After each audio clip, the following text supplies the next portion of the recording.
If you're an American citizen, you've been to a hospital in the last few years, you probably noticed that wait times are especially large, and very often somebody who's there in the emergency room waiting is an illegal alien, very often a person who can't even speak English. Why do those people get health care benefits at hospitals paid for by American citizens? The answer is a decision made by the Biden administration that the Trump administration, working with congressional Republicans, undid. We turned off that money spigot to health care funding for illegal aliens. The Democrats, in their legislative text, want to turn it back on. Pretty much none of what he said there is true.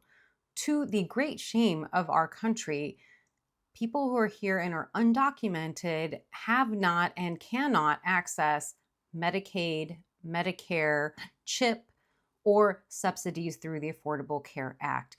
That has been the case since 1996.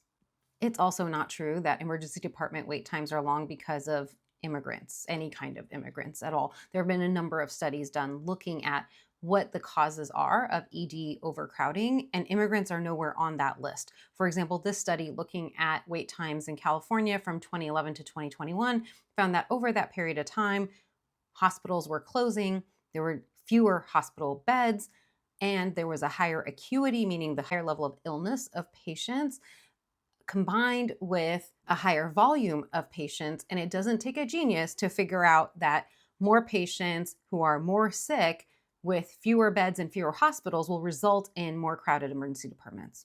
There is a tiny bit of truth in what he was saying, in that when patients present to the emergency department, hospitals are obligated to treat them. That's because of the Emergency Medical Treatment and Labor Act, or EMTALA.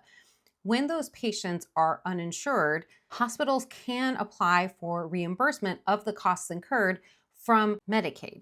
Now, those expenses where Medicaid is reimbursing hospitals for patients, specifically immigrants who have received care there and were uninsured, make up less than 1% of Medicaid expenditures every year.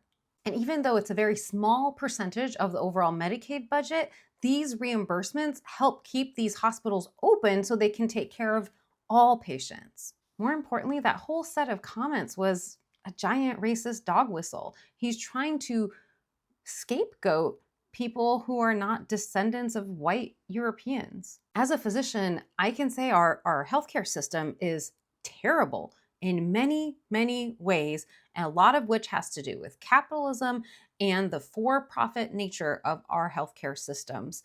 None of that has anything to do with immigrants.